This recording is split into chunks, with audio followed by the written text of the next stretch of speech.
Hello friends, we have already seen what are streams in Java and we have seen one example on Java streams. So we have fair idea of what streams are. It is time to explore different ways to create stream. In this lecture, we are going to code all these scenarios. So let's start.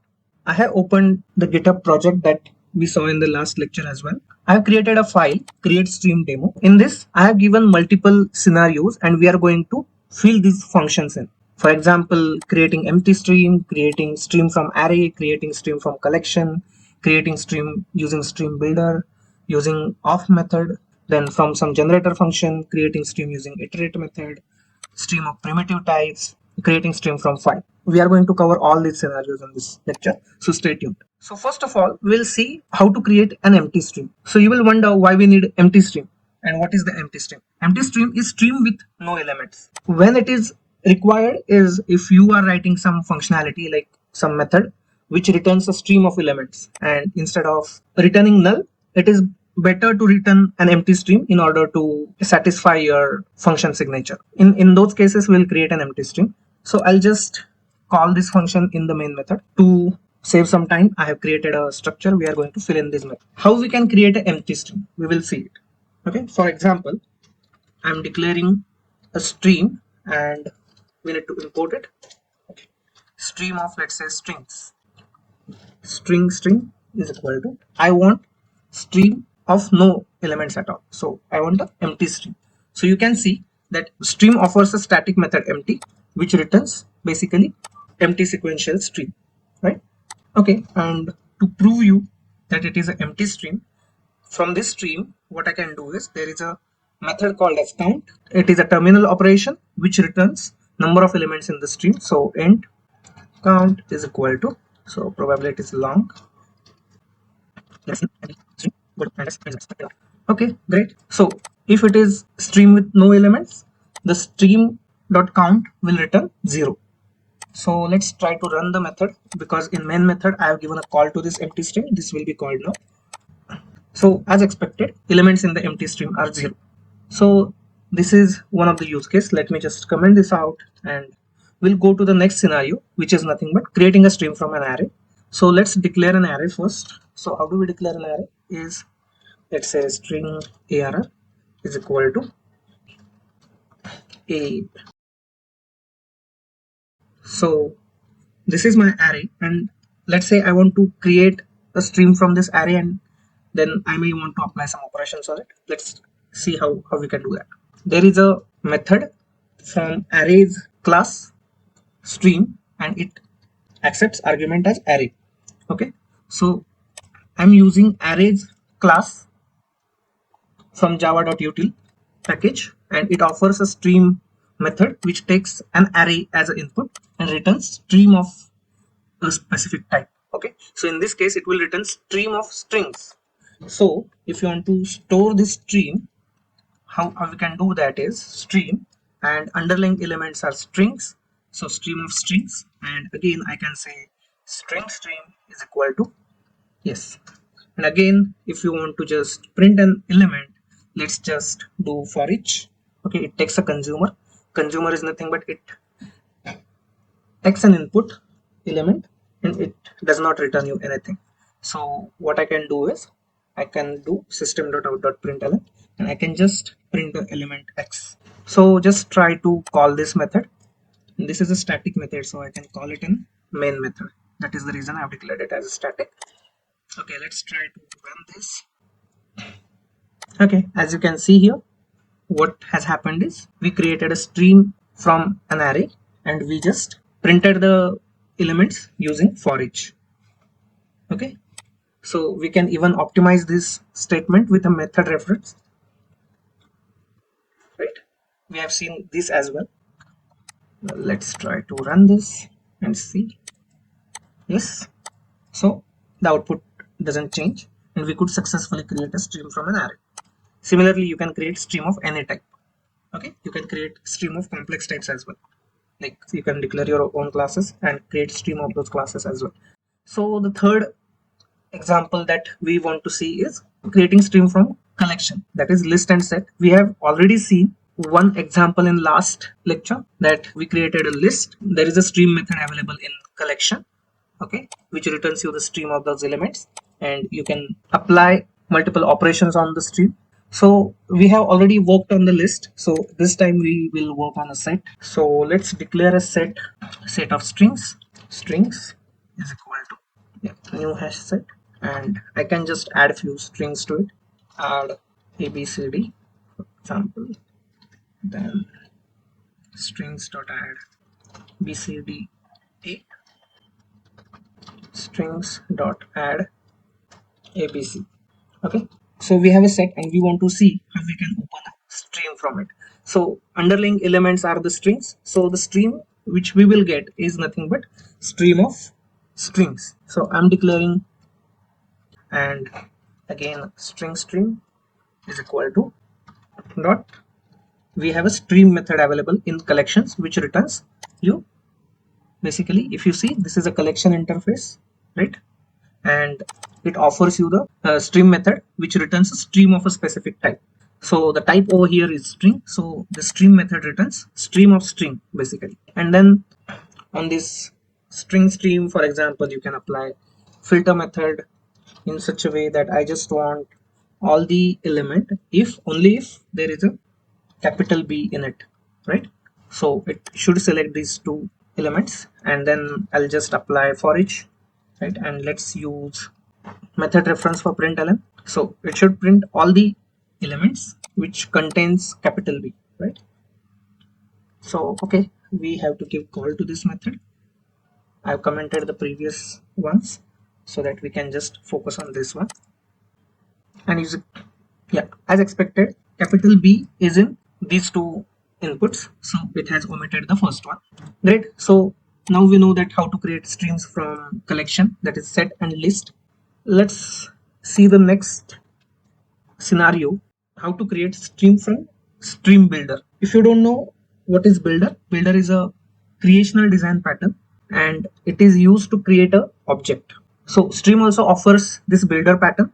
We will see how to use this pattern in order to create streams. So let's say again, let us create stream of integers. IntStream is equal to, so there is method builder in stream, okay, it is a static method. If you can see, builder is a method in stream which basically returns you stream builder. So if I want to store this, it is a stream.builder of integer, so we can rename it to, okay, basically we have created an object of stream builder of integer. So using this builder we can add as many elements as we want, that is of integers. So you can chain all these add method calls. That's how builder works. Okay, now you can simply add as many elements as you want, and finally you have to call a build method in order to build a stream. So what build returns is nothing but a stream. So this build method returns stream of a particular type. So in our case we have integer, so this build method should return stream of integers. So stream of integer, we should give some name to it. Integer stream is equal to, now I can just give a call to for each in order to print these elements out, right? And you can see that we can create a stream from using builder pattern using the static builder method from stream. Let's give a call to it. Let me run the code, and you can see that yes, we can create a stream and we can apply any operations on it. Let me just comment this out. And the next way of creating stream is using static off method of stream. So let's say I want to create stream of, let's say, doubles. Double stream is equal to, I'm calling off method, and you can see that it takes variable number of arguments, right? So you can give any number of arguments.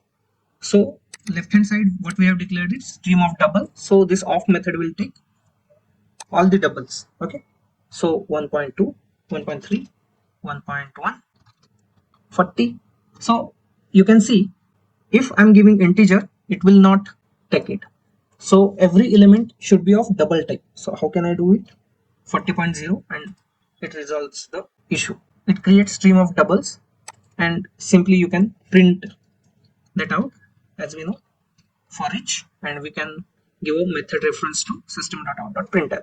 So in this way you can give as many arguments as you want to the of method as it takes var argument. For example, I want to create stream of strings. Stream is equal to Stream.of. So you can see that we can use of method. This is a static method to create stream of any elements. So you can provide those elements and it will return you a stream of that particular type. Stream.forEach again. Let's just call this method. I'll comment out previous calls. So you can see that the of method also creates a stream, and we have created stream of doubles, and we printed that stream on the console, and then we created stream of strings and then we printed that stream. That is great. Now we can look at the next way of creating stream, which is nothing but creating stream from generator function.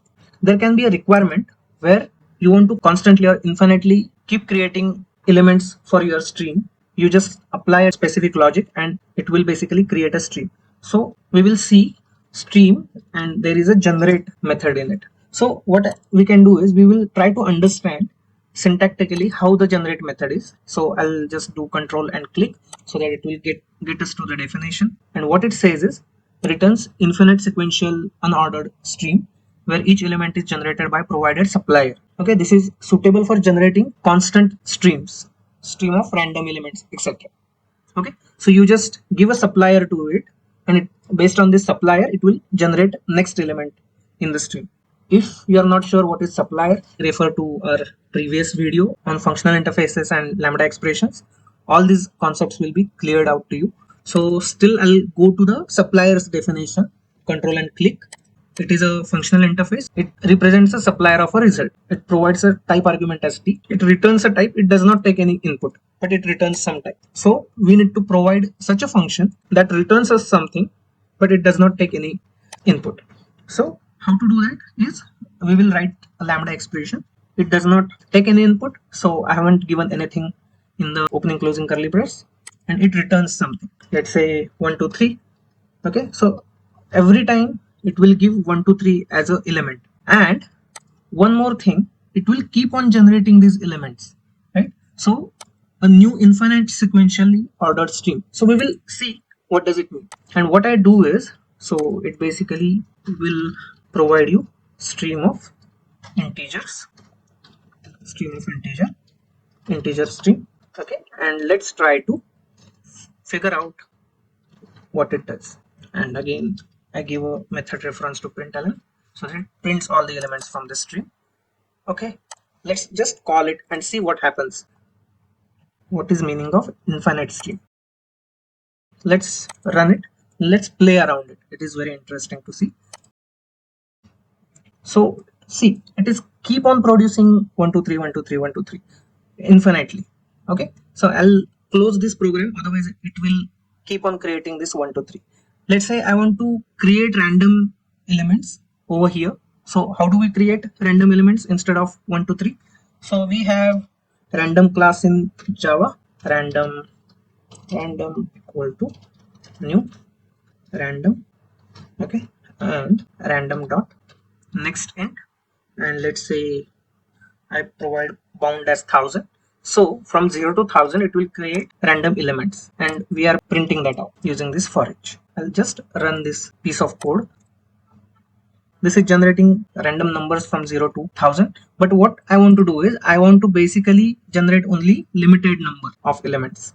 Let's say I want to generate only 20 elements instead of keep on generating it infinitely. So what we can do is we already have a method called as limit.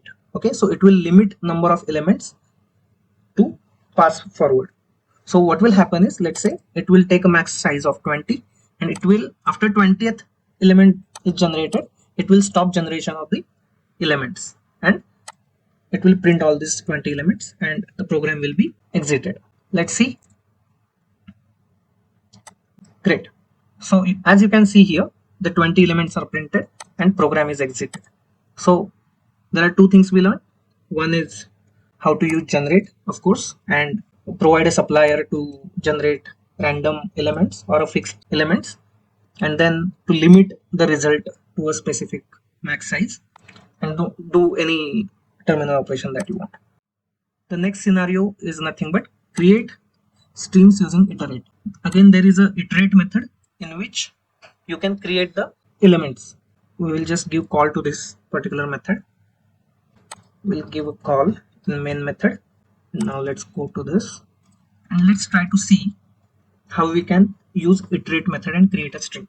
Stream of integers. So I have integer stream is equal to Stream.iterate. Now we'll go to the definition of iterate method and try to understand it. So it returns a infinite sequential ordered stream. Now you will understand this. So it will constantly provide you the elements, right, produced by the iterative application of a function f. So as in previous scenario, generate method, we provided a supplier, and based on this supplier function, it generated the next element, right? Similarly, in iterate method, it is also a static method, and you just provide a function f to an initial element seed to produce the next element of it. Okay, so this may sound little mathematical and complex. We will simplify it. So let's say I want to generate all the even numbers. So how I will start is, my first element will be 0, and then my logic is I'll just keep on adding 2 to it, right? So my second will be 0 plus 2. My third element will be 2 plus 2 is equal to 4, and so on. And what we provide is, it is a unary operator functional interface. We will see definition of it. It is nothing but a function. What is function? Function of t and r. In our case, t is integer and r is also integer. That is why it is called as a unary operator. So if we are talking about integer, so it will take integer as an input and it will return integer as output. So x will be an integer. How compiler will know about it is because we declared here that it is stream of integer, so it will infer that type of x is nothing but an integer. And how we want to generate is, the logic is pretty simple. I just want to add 2 to it every time. So I can call it even stream as well, even stream, and let's print this even stream out. We will call forEach and method reference to print all the numbers. I'll repeat, we are creating a stream using iterate method. What iterate method does is, it takes an initial element that you want to generate, and what is the function to generate subsequent element. First time 0 is provided as a first element. Next time what will happen, that 0 will be provided to the function and the logic will be executed. So 0 is passed to it, and 0 plus 2 is generated as a second element. Third time it becomes 4 and 4 is passed, so 4 plus 2 6 is generated, and so on. So let's just run the code and see. Yeah, so you can see that it is infinitely generating these numbers. So again, as it is infinite, what we need to do is, we need to limit our result. I just want 10 elements from it, let's say. So what I'll do is, I'll just say max size of 10, limit my result. So just generate 10 elements and print them that we are applying on, and bingo. So these 10 elements are generated here, right? So it is very simple to use. Just you need to understand what is meaning of it, and you need to understand functional interface as well. Stream API comes with 3 special primitive type streams: IntStream, LongStream, and DoubleStream. These streams offer sequential and parallel aggregate operations like sum, min, max, and average, which are the terminal operations, which means they produce a single result. Notice that stream of integer is not equivalent to IntStream, because stream is a generic interface. However, IntStream is an int primitive specialization of a string, which supports integer valued elements and provides aggregate operations on integer. I'll take example of stream of integers. So we have a type IntStream, which indicates that it is a stream of integers. we need not provide this generic type now. IntStream is equal to, let's say, I can say that stream again of 1, 2, 3. Now if you see, I intentionally took this example because you can see that you will not able to do it using of method, because it will always return you stream of a type. Okay, so what we understood is int stream is not equal to stream of integer, right? We understood this point. It is not exactly equal to stream of integer, it is a separate type in itself. Okay, and you can see that this extends from base stream of integer and int stream. Okay, we will skip this part, but you need to understand that this is a special type of stream. Now how we can instantiate it? You can, let's say if you already have a stream of integers like this and you want to create an int stream from it, then there is a map to int method which you will call and just map it to integer. And I don't want any transformation here, I just want to take this element as is in my int stream. Now I can just use for each here itself, or we can call it in, we can have a separate call, system.out.println. So we have given a call to terminal operation. We can give call to intermediate operations. Once you give call to terminal operation, the stream will be closed, right? Okay, so let's check this out. We haven't called this method yet. Okay, stream of primitives. So let's give a call here.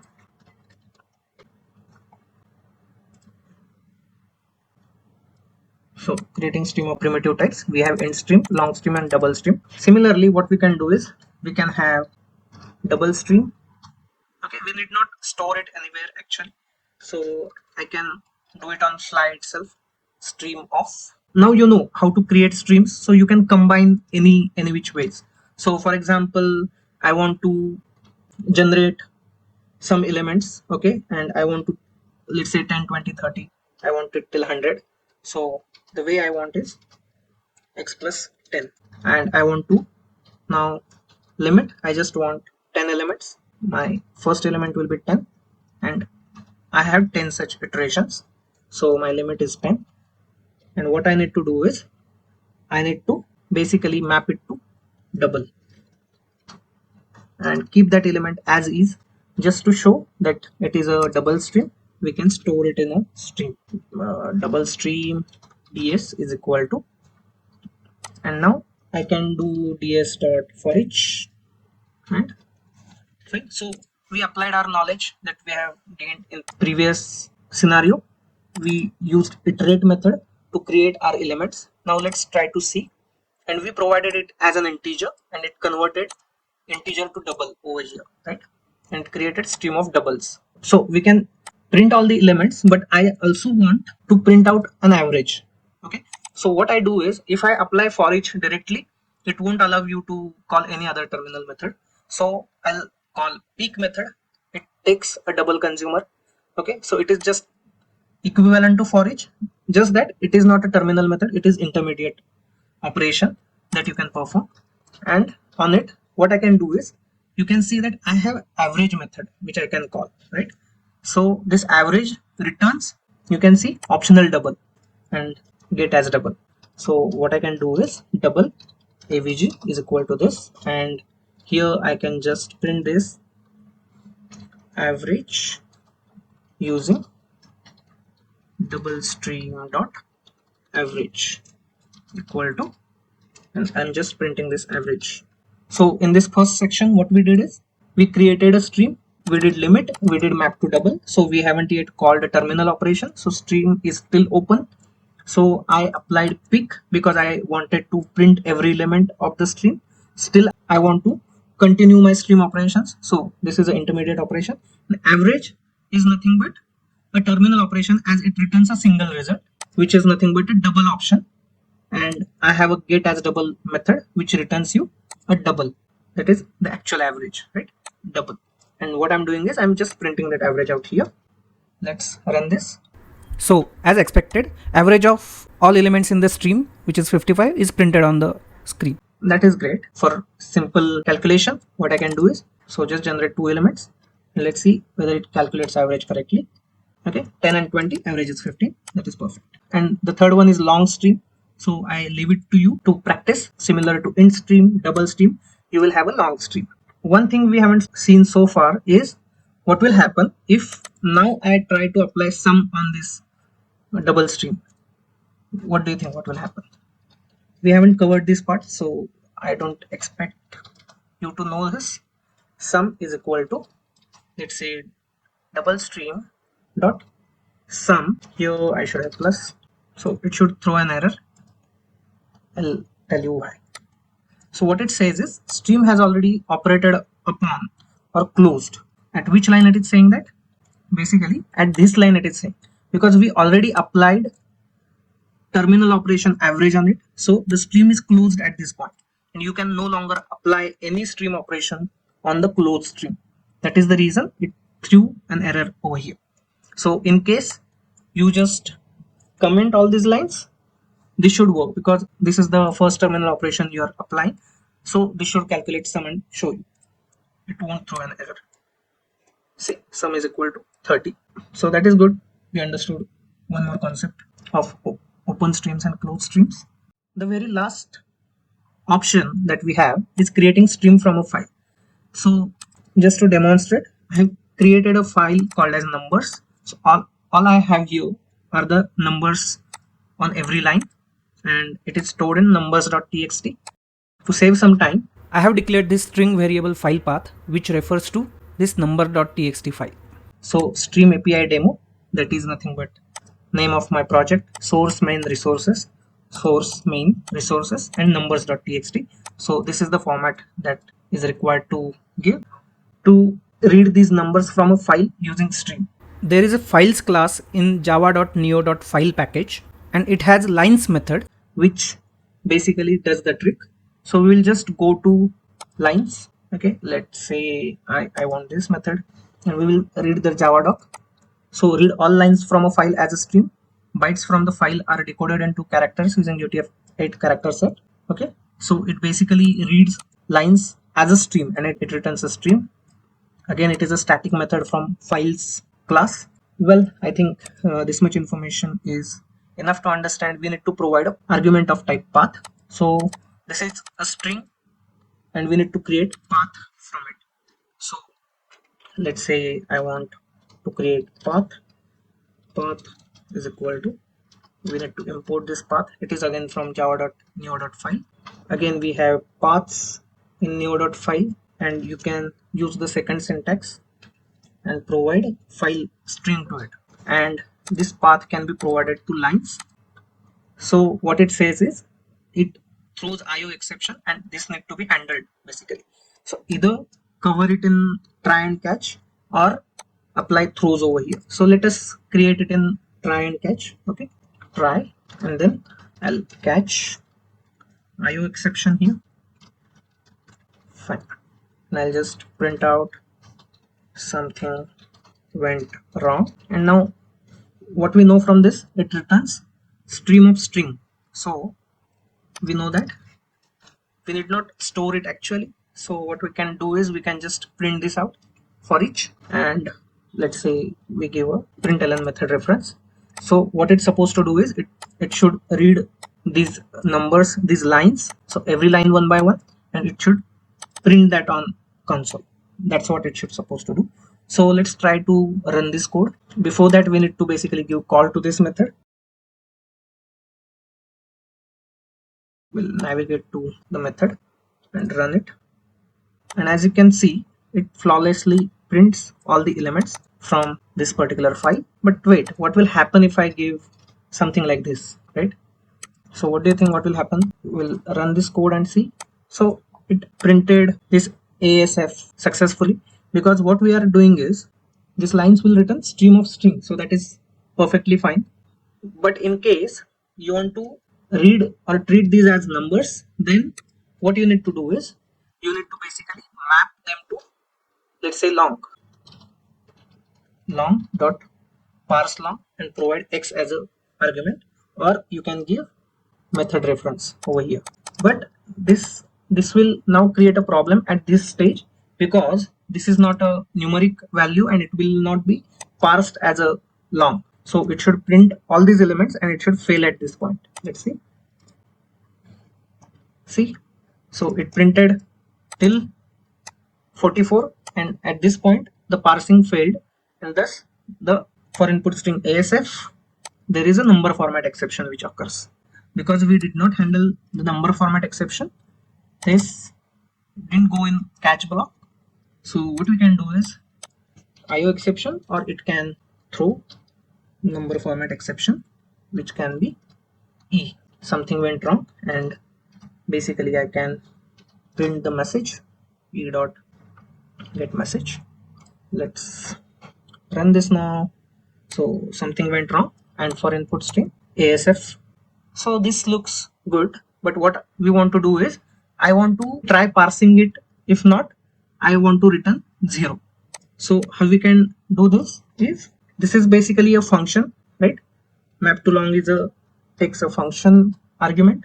So I'll provide a block over here, and what it does is long dot parse long of x. And here what I can do is I can add a try catch block. If this particular thing throws any error, what I can do is long result equal to try parse. Otherwise in catch block, catch, if there is a number format exception, then result is equal to 0, and I can just return result over here.